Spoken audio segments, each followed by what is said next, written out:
Gracias por mantener la sintonía con nosotros. Ese es el rumbo de la tarde con Leila, Miguel y Valentín. Estamos en tiempo de nuestra entrevista y vamos a conversar con un médico, con el doctor Carlos Félix Cuello, es epidemiólogo y salubrista. Buenas tardes, doctor. ¿Cómo está? ¿Cómo se siente? Gracias por acompañarnos hoy. Doctor, Bien. yo le puedo pedirle un favor. Sí, Si usted está en un sitio solo y no tiene gente a su alrededor, quizás usted pueda quitarse la mascarilla. eso voy a pedir excusa y permiso para Ah, quitármela. Adelante, adelante, doctor. Así puede ser más fluida la Para conversación. que el micrófono recoja un poco mejor. Bien, eso lo iba a hacer. Es un mecanismo de educación a las personas. Bien, gracias, Gracias, gracias. gracias, doctor. Buenas Buenas tardes. tardes. Y gracias por acompañarnos hoy. Bueno, ¿cómo usted ve el panorama al día de hoy en términos de los datos epidemiológicos que recibimos cada día en los boletines y las medidas que se han tomado, las flexibilizaciones que hemos tenido en cuanto a los horarios, toque de queda, el ritmo de vacunación que llevamos y el panorama general en cuanto a la pandemia?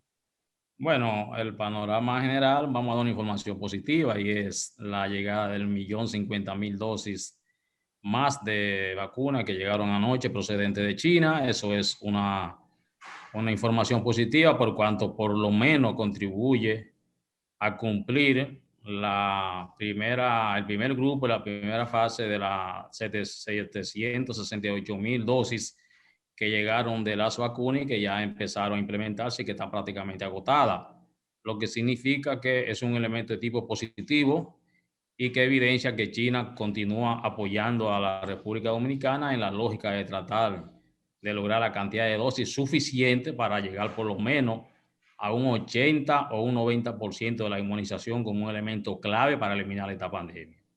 Lo otro es los casos que se reportan en República Dominicana en función de la metodología que utiliza el gobierno a los fines de dar información. Todo el mundo sabe que son casos un poco escasos desde el punto de vista de la realidad. Reportan solo casos pasivos de las personas que van yendo a los centros de salud. En función de eso, entonces, van identificando los casos, no los casos activos. O sea, no se busca vigilar, no, en el país no se realiza vigilancia epidemiológica activa, que son la búsqueda de todos los casos existentes desde el punto de vista clínico, desde el punto de vista subclínico y incubación, que son los reales, que son los que existen realmente en el territorio de la República Dominicana. Por tanto, aún así, están reflejando una tasa de positividad muy alta, por encima de un 14%, y están elaborando pocas pruebas. Se están presentando muy pocas pruebas, 1.000 y pico de pruebas, 4.000 y pico de pruebas, 3.000 y pico de pruebas, y eso son cantidades de pruebas escasas. A tal punto que justamente hoy yo termino el corte, el seguimiento cada 20 o 21 días que le doy a esta pandemia, y hoy corto y a las 23 provincias que le doy seguimiento en base a la tasa de incidencia de la positividad, provincias como el Distrito Nacional, Santo Domingo, solo se realizan apenas unas 700 y pico de pruebas por día, en el caso del distrito y en Santo Domingo. En Santiago, por ejemplo, se realiza alrededor de 50 pruebas diario. Imagínate tú, en una provincia que tiene alrededor casi de 1 millón de personas y aquí hay alrededor de 1,5 millones, en Santo Domingo hay alrededor de 2 millones y pico, o sea, son muy escasas. Por eso son pocos casos que se reportan a nivel nacional. Pero eso es los casos que tenemos. Se ha apostado no a resolver el problema desde el punto de vista epidemiológico y sanitario, sino a resolver el problema desde el punto de vista de la inmunización, que a eso es que se ha apostado, tratar de conseguir la vacuna, independientemente el bloqueo que ha hecho de manera consciente Estados Unidos y la Unión Europea para cumplir con las compras que se le hicieron a ellos de alrededor de 20 millones de dosis de vacuna para que la traigan. Y todo el mundo sabe que ya Estados Unidos decidió a solo entregar vacunas cuando ellos satisfagan el mercado interno. Y así lo ha hecho Europa. Y se ha presentado un problema, de manera que ese es el escenario. A través del COVA, que era un mecanismo de la OMS que se estaba planteando para conseguir 2.000 millones de dosis de vacunas, ellos empezaron ya a entregar dosis de vacuna en función del programa que tenían para entregársela con diferentes farmacéuticas. Pero aquí no.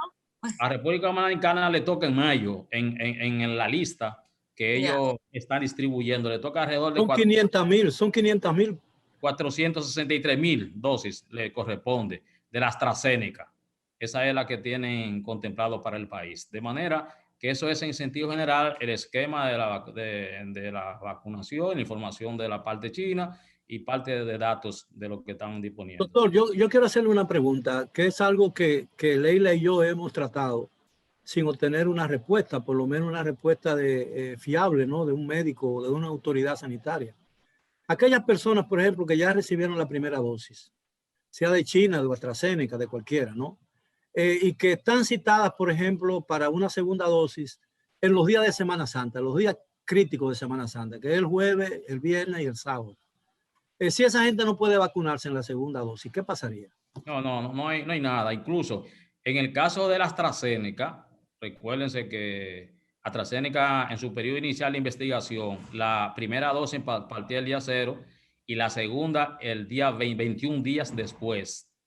Pero presentó un problema porque en la primera dosis reflejó una eficacia, o sea, una capacidad de que no se produzca la enfermedad de un 90%, y en una segunda dosis 21 días bajó a un 62%, y eso generó una preocupación en ellos y produjeron un esquema de vacunación diferente y concluyeron que la segunda dosis debe aplicarse entre 10 semanas y 12 semanas, favorablemente después de 12 semanas, porque ahí entonces la tasa de eficacia es superior al 90%, de manera que eso no es problema. En el caso de AstraZeneca, mientras más tiempo se pasa del esquema que ellos tienen aprobado, es mejor la tasa de eficacia. En el país, caso de la China, en el caso de la China también, una semana que se pase, no hay problema con eso. No tiene problema, ni baja la tasa de eficacia, ni crea problema de seguridad, ni crea problema de eficiencia. O sea, ahí no hay problema con eso, porque ese es el esquema que está aprobado desde el punto de vista de la investigación original. En República Dominicana modificaron ya la de AstraZeneca porque seleccionaron, en vez de la parte superior, que es la recomendada y más atinente, seleccionaron la parte inferior de 8 semanas. Por eso que se puso la vacuna, por ejemplo, el 22 de febrero, ellos les reportan que debe presentarse el 22 de abril. Pero no importa que se presente en mayo, porque técnicamente esa es la investigación que hay en la casa matriz. Sí, bien, doctor, ese tipo de información valiosa que ayuda a tranquilizar a mucha gente. Sí, y más aquí que todo el mundo empieza. Bueno, sí, que todo el mundo tiene, todo el mundo cree que sabe, ¿no? Me han llamado varias personas en función de esa pregunta porque van a viajar hacia el exterior y me han preguntado esa inquietud. Yo le he dicho que no hay problema en eso porque eso no modifica la eficacia, la seguridad ni el nivel de rango de seguridad. Doctor, escúcheme, Leila. Perdón, adelante, Valentín. Valentín Medrano de este lado. Yo estoy interesado en saber porque yo también padecí de COVID. Soy a punto de morir. Bueno, por lo menos yo creo que tuve una experiencia cercana a la muerte. ¿Cómo se dice eso? Una experiencia cercana al tercer tipo. Bueno, no sé. Fue un extraterrestre. El caso es, doctor, si una persona ha padecido el COVID, es cierto como se rumora, oiga cómo le estoy diciendo, como se rumora y se dice a través de las redes sociales que esa persona solamente en el caso de las vacunas que conlleven 2 dosis necesita solamente una. ¿Es eso cierto? No, eso no es cierto. Dígalo duro, doctor, repita de nuevo, por favor, excúseme, porque es que hay gente, incluso aquí me lo estaban afirmando que sí. ¿Es eso cierto, doctor? No, eso no es cierto. Incluso acaba en el día de hoy de producirse la primera información de la primera investigación que se hace a nivel mundial con relación al efecto de cuáles personas tienen mayor posibilidad de morir y no morir y de enfermarse. Y eso acaba de salir en el día de hoy. Y parte de esa preocupación está vinculada a las personas que se han vacunado. Ustedes saben que estamos en un periodo nuevo de generar inmunidad de esta enfermedad que apenas tiene 1 año. Los proyectos de vacuna, y vuelvo a insistir en esto, los proyectos de vacuna que se están aplicando, y en República Dominicana ya tenemos dos de esos proyectos, la proyección de crear la inmunidad, la que más se ha pronosticado más lejos, es la Sputnik 5 de Rusia, que ellos proyectan una inmunidad entre 1 año y 2. Todas las demás vacunas tienen un proyecto de inmunidad entre 6 meses y 1 año. Es los proyectos que tienen. ¿cuándo se va a comprobar eso?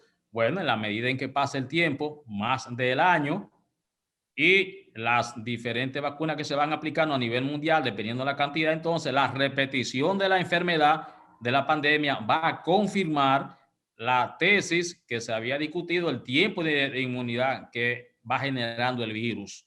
Pero hasta hoy, lo que sí se ha establecido como precaución, y eso la investigación lo ha confirmado, es que el virus por lo menos genera una inmunidad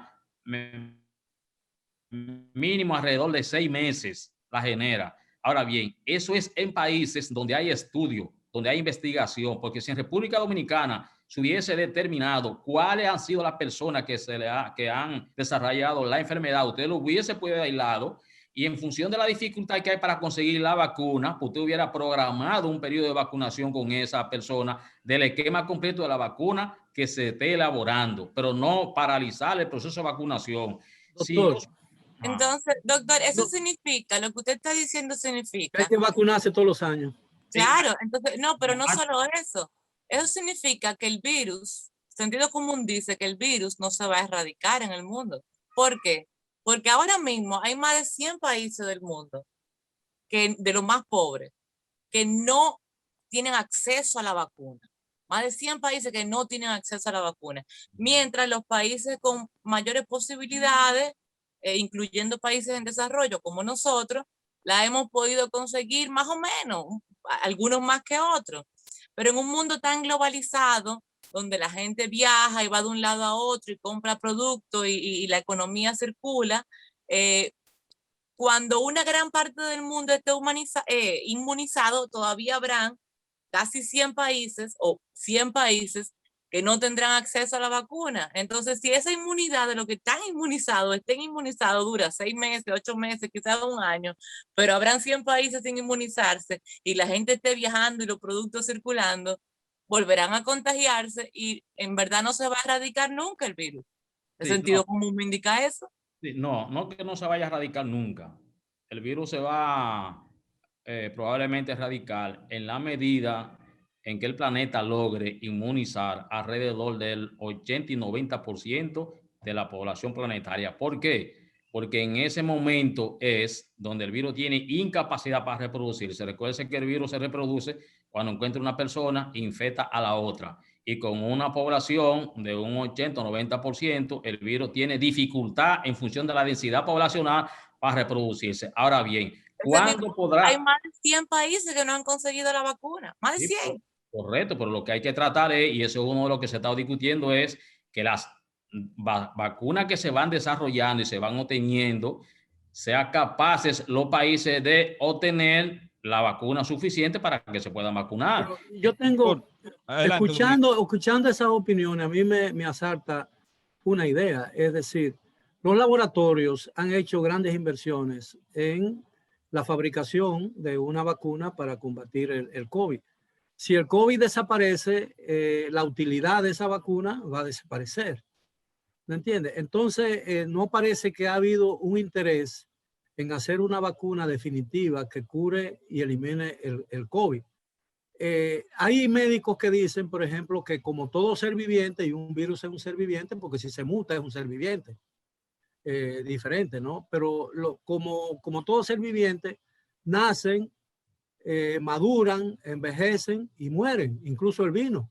Le faltó lo de se reproduce, nace, crece, se reproduce y muere. Se reproduce, envejece y muere. ¿Entiendes? Incluso el vino, y quiero hacer eso, esa salvedad.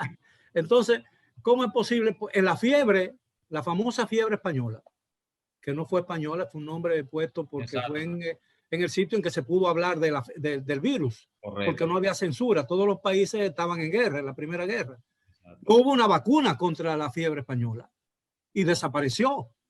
Sí, y causó 60 millones de muertos. Es decir...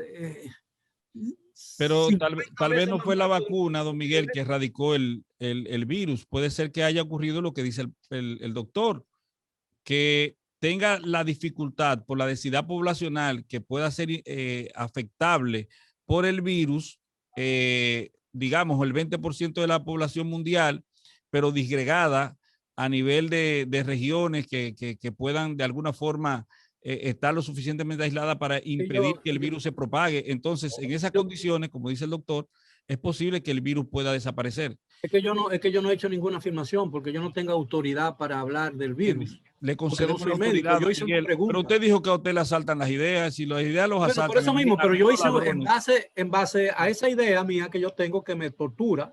Porque tortura. Pero las ideas le hacen mucho daño. Uno le roba, la asalta. Bueno, pero idea que no torture no es idea. Sí, no, además que hay que torturar para generarla. No, ¿O tú crees que a León Tolstoy, cuando estaba escribiendo La Guerra y la Paz, no tenía esa arma echando chispa y torturando? Claro. ¿O tú crees que hay alguna obra, hay alguna obra de arte que no sea el producto de un arma atormentada?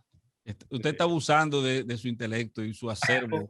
¿Tú crees que un hombre que tenga una familia feliz, que se reúna todos los días con su nieta, que pueda besar todos los días, abrazar a su hijo y a su hija, puede escribir una obra de arte? No. Vamos a hablar de derechos. Usted va a seguir echándole cosas a uno. Leila, tú hablas de COVID y yo voy a hablar de derecho aquí, de vacuna.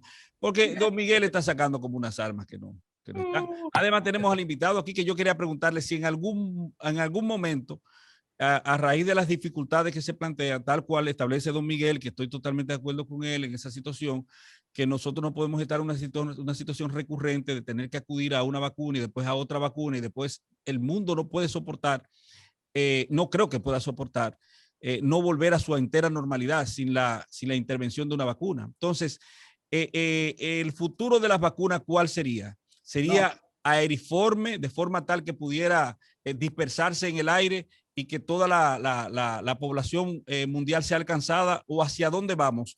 ¿Qué va a prevalecer?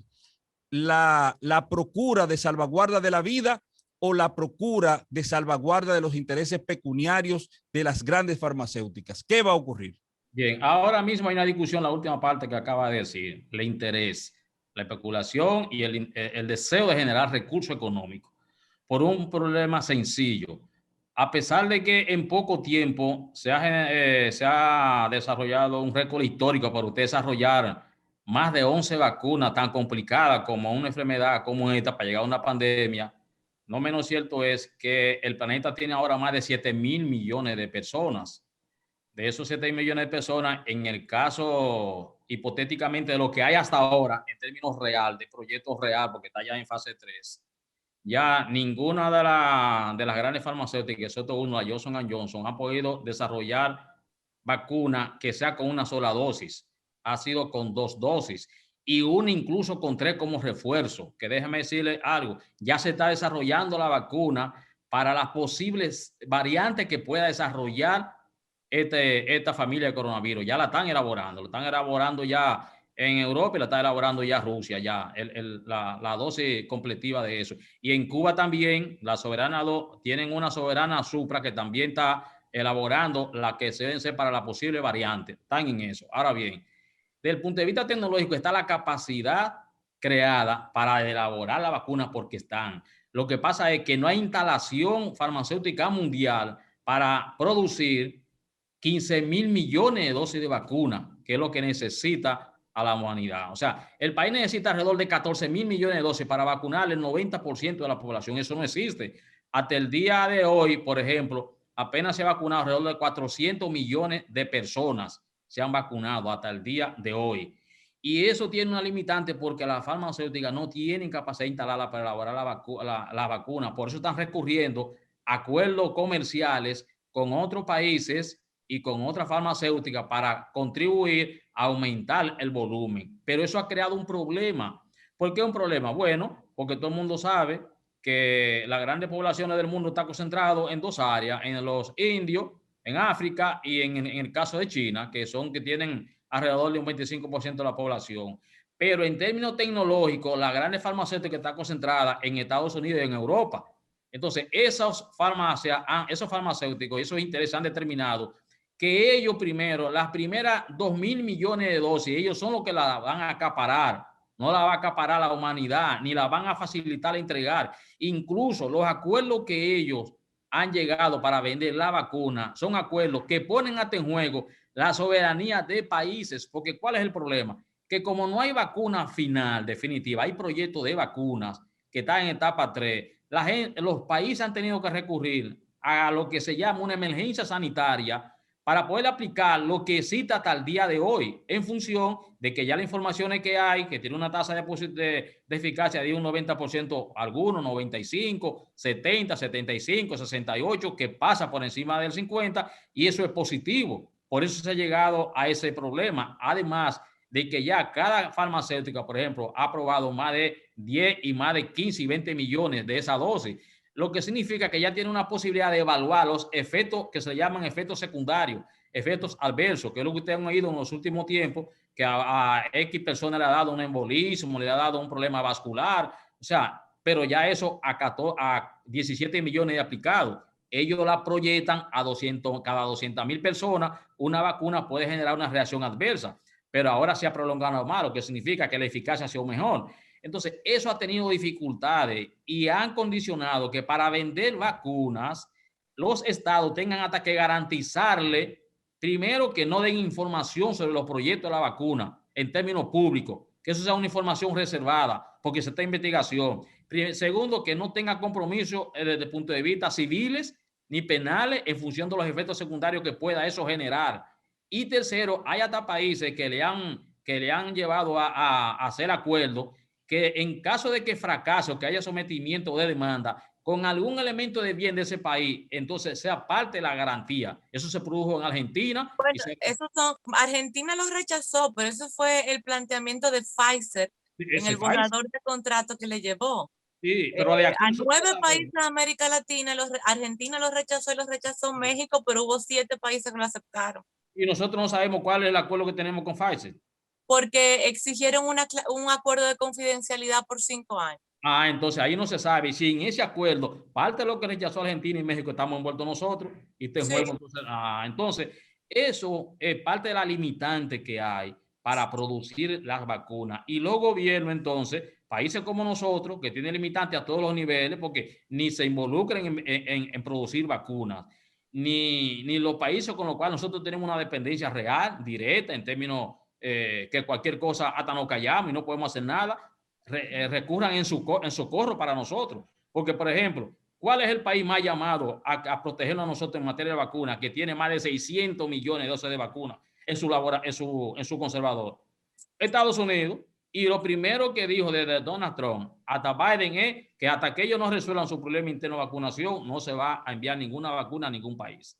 Bueno, y Europa hizo lo mismo. Entonces, esa es una limitante. Ahora bien, doctor, doctor, no queremos matarle la idea, pero aunque usted no lo crea, se acabó nuestro tiempo aquí. No queremos irnos, pero nos vamos. Gracias, doctor, por acompañarnos esta tarde. A ustedes, gracias por la sintonía. Feliz resto del día y sigan con la programación de Rumba.